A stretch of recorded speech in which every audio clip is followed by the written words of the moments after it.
everybody, it's Joe Roberts at 1WineDude.com. Today, I'm going to talk to you about the difference between this and this when it comes to wine, besides the obvious, okay?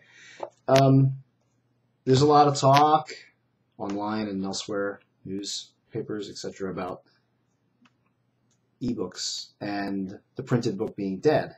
And I think the printed book for wine is way alive. It's not dead. It's not even close to dead. It's like running partial marathons, and it's bronzed and tan, and it goes to the beach and has cocktail parties. I mean, it's still alive. So I love my Nook. I love it. Okay, this is my Nook. It's a e-reader. Got some Ramos Pinto there. Nice wines, by the way. They're 20-year Tawny Port. It's pretty awesome. Anyway, I had that in screensaver. I love the Nook. I love it for paperbacks. I love e-ink. I don't like personally backlit displays. Although the color backlit display stuff is great. And you know what? I think there are wine magazines for it. I contribute to one of those. It does work, but a lot of times those things have to be designed for that platform.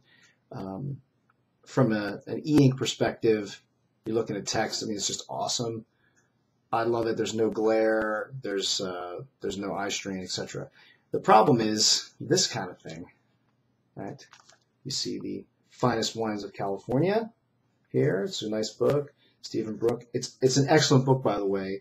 Another great example. They sent me a copy of this review copy. It's another great example of the Finest Wines series. You might remember I picked the Finest Wines of Bordeaux as my number 3 pick in the Georges Dubois Wine Book of the Year awards this year. I was a judge for that. I love them. They're fantastic books. They're well written. I've been fortunate enough to see a couple. I mean, look, they pick great producers. Look at that. Look at Kathy. She looks like, I don't know. She's got this great look. Like, I'm looking to the future of elegant wine in Napa. I can see it on the horizon. I think books like this just don't translate all that well to ebook. I mean, the pictures alone, some of them are great. They tell a story. The text obviously would translate, but it's Dollar Valley. Look at that. Great wines. And this kind of book just doesn't work for me in ebook format. I want it in my hands. Obviously, they have to deliver the goods. The pictures need to be great. It needs to be well written.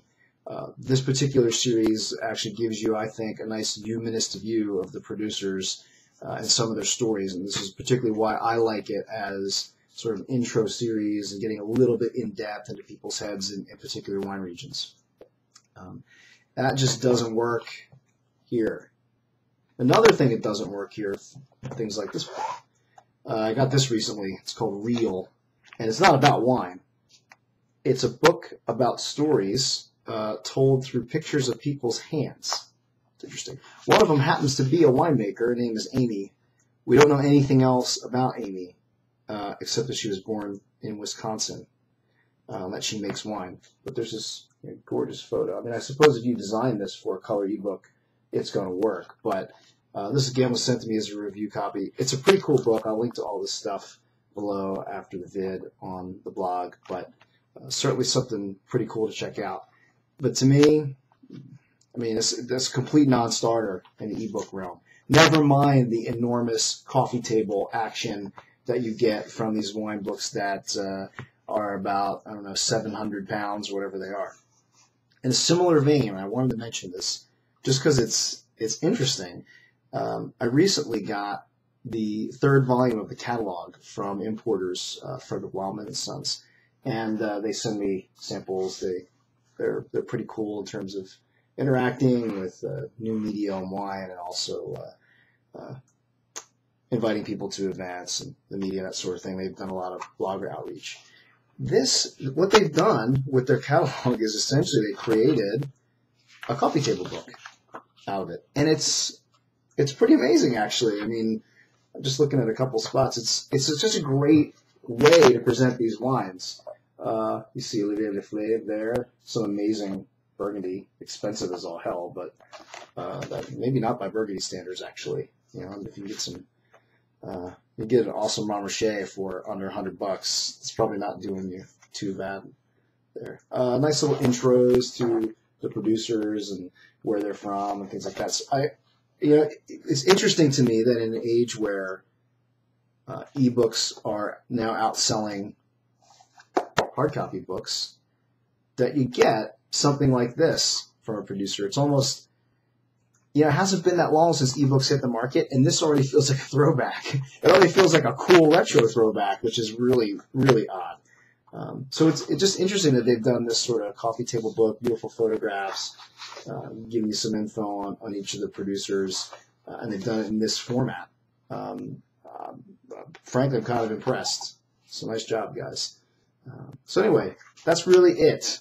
I just felt like musing on the status of ebooks and coffee table books and printed books, and I really think when it comes to wine, printed books are way far from being dead. But there's just something a little more interesting and visceral about it, right? And grabbing this and looking at those photos and reading about that while actually also having physically a glass of wine in your hand from some of those same producers. Nothing beats that. I mean, that's just really cool. And I'm not going to get the same thing from my perspective doing it here. Look, the technology will change. It'll get better.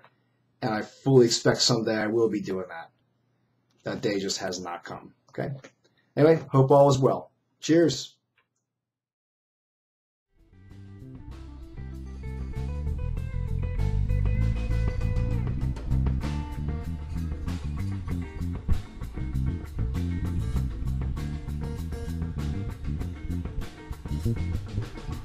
Thank you.